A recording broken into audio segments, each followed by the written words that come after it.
What's going on, Giants fans? Welcome into New York Giants Now by Chat Sports. I'm your host, Marshall Green, and some unfortunate news, the Giants will not be hiring Ken Dorsey as their next offensive coordinator. He has chosen to stay with the Buffalo Bills, and he is now getting an upgraded position from the QB's coach to the offensive coordinator. So let's break it down. Ken Dorsey, he's not going to be the guy calling the plays for the New York Giants, as Joe Schoen said he liked the offensive coordinator to call the plays.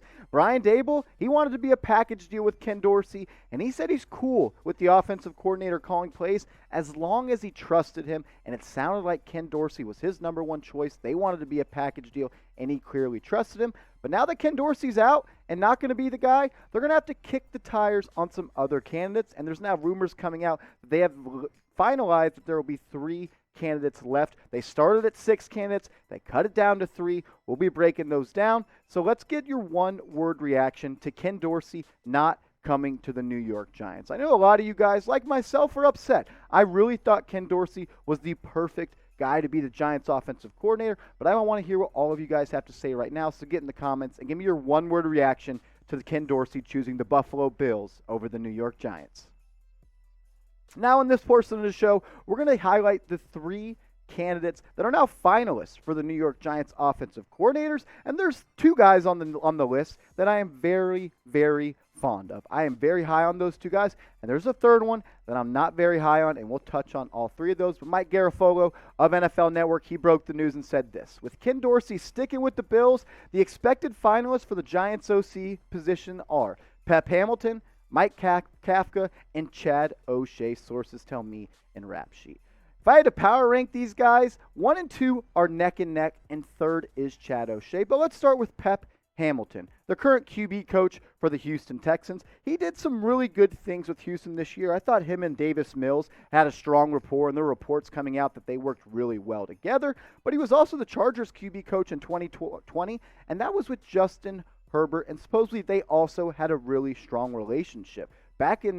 Back earlier in his career, he was the Colts offensive coordinator under Andrew Luck, and before Andrew Luck was drafted by the Indianapolis Colts, he also worked with him at Stanford. And the things that they did in Indianapolis with Andrew Luck and Pep Hamilton, they put up some strong offensive numbers. In 2013, they scored 24.4 points per game, which was 14th in the National Football League. The offense was humming in 2013. Then in 2014, the second year under Pep Hamilton, when he was the offensive coordinator, got even better. They averaged 28.6 points per game, which was 6th best in the National Football League. Pep Hamilton, he's an innovative offensive mind, and a lot of people credit him for what Davis Mills was able to do this year and how he helped Justin Herbert with the LA Chargers early on in his career. And he's worked with some really good quarterbacks throughout his career.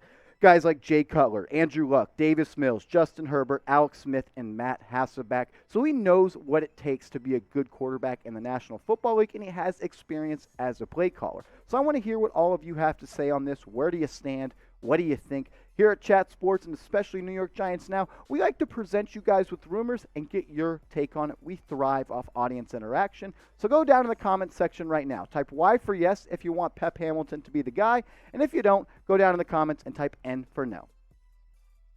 When the Giants hire their next offensive coordinator, we will be breaking it down on this channel. So go down right now and hit that big red button if this is your first time watching New York Giants Now. We just crossed over 5.5 thousand subscribers, and I want to get to 6,000 by the time we have an offensive coordinator. So I'm going to need your help. So if you love the Giants and you're enjoying this video and you're looking for a one-stop shop on YouTube for all Giants news and rumors, join the fam right now and hit that big red button.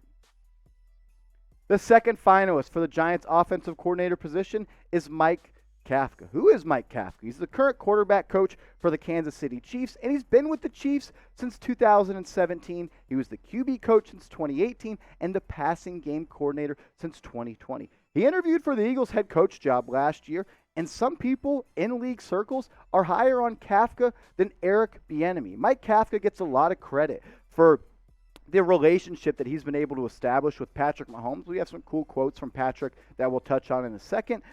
But Patrick talks about how Kafka holds him accountable. With how talented Patrick Mahomes is, sometimes the hardest thing is to coach talent and hone that talent in and focus on the little things. Let's see what Patrick Mahomes had to say about Mike Kafka. He had a big imprint on what I did in developing me to be the player that I am. He stays on me. He preaches the fundamentals. For somebody like me who likes to get away from that sometimes, it's good to have that person in your ear that's just telling you to take what's there. Keep your feet in the right spot and make the throw the right way. Because that stuff, that's what I need. It's stuff that he makes me better with every single day. The fact that he's worked with Patrick Mahomes and a part of this Kansas City Chiefs offense that's been one of the most dynamic and explosive offenses in the NFL since Kafka has gotten there, that's why he's my number one choice. I have Kafka at 1 and Pep Hamilton at 2, but there's not that much of a gap. I would be cool with either one. We'll get to the third one, who is a distant third, but Kafka right now is at the top of my power rankings, and I think his resume speaks for himself at this point. Andy Reid has talked very highly of him, and the fact he's already got a head coach interview under his belt, he's respected across the league. I think Kafka would be a great guy to be the next Giants offensive coordinator. But let me know. I want to hear what you have to say about this one. I'll ask you about all three candidates. So what about Mike Kafka? Should the Giants hire him as the next offensive coordinator? If you think so, go down in the comments and type H for hire. If you're out on Kafka and maybe you want Pep Hamilton or maybe you want this next candidate, go down in the comments and type P for pass. The third finalist for the Giants offensive coordinator is Chad O'Shea, the current wide receiver coach for the Cleveland Browns, and that scares me a little bit because the Browns' passing game with Baker Mayfield, it's not that good. He was the Dolphins' offensive coordinator back in 2019, so I like the fact that he has, the experience as a play caller. He worked as an OC, but it didn't really work out that well on the field. We'll show you the stats in a quick second. But remember, for Brian Daboll, a first-time head coach, he's going to call up all the coaches that he worked with in the past, find out where they're at, see if they want to be on the Giants staff, because you got to get guys in you trust, and that's who Chad O'Shea is. He's someone that overlapped with Brian Daboll when they worked with the New England Patriots, so I could see Chad O'Shea definitely being a guy that could get this job, and that's why he's in the top 3 finalists. But back in 2019 with the Miami Dolphins, it did not go so well when he was the play caller under Brian Flores. They were 25th in points per game, averaging just 19 points per game, which is kind of like the Giants offense this year. You got to get above 20. You can't be under 20. Total yards in the season, just under 5,000, which ranks 27th in the National Football League. Passing yards, 3,800, 12th in the National Football League. So that's actually okay. When you're in the top half of the league, that means you're doing something pretty good. But yeah, and with Ryan Fitzpatrick and Josh Rosen as your quarterbacks, that's pretty good, even though I do love me some Ryan Fitzpatrick. He did have the worst rushing offense in the National Football League, 32nd, not even 1,200 yards, and that scares me because right now the Giants' rushing attack needs to get back on track, and according to Brian Daboll, he may not be the play caller, and if Chad O'Shea is the play caller, I don't see this Giants offense getting that much better on the ground. But in my opinion, O'Shea is number 3 in the power rankings, and my power rankings and the power rankings to get this job. I think Pep Hamilton, and Mike Kafka are the guys at the top of the list. They have the more established resumes and are respected more so league-wide, so I could see them getting the call before a guy like Chad O'Shea. But I would not be surprised if O'Shea gets that job because, hey, at the end of the day, Daboll's got to get guys in that he trusts, and the fact he worked with O'Shea before, I think that bodes well for his chances. But sound off for me. Should the Giants hire Chad O'Shea? That name is just a little tricky to me. O'Shea. But type 1 for yes or type 2 for no. I'm going down in the comments and typing my 2. I'm not that big on Chad, but hey, I want to hear where you guys stand on all of this. So go down in the comments and sound off for me. When the Giants hire their next offensive coordinator, I'll be breaking it down on my Twitter account. I'm trying to get to 1,000 followers. I'm almost there, but I need your help. So if you made it this far in the video, go down. My link to my Twitter will be in the comments and the description of this video. Click it. Click the follow button. You can mute me then if you want to. I'm just trying to get my followers up. But hit me up at @MarshallGreen_.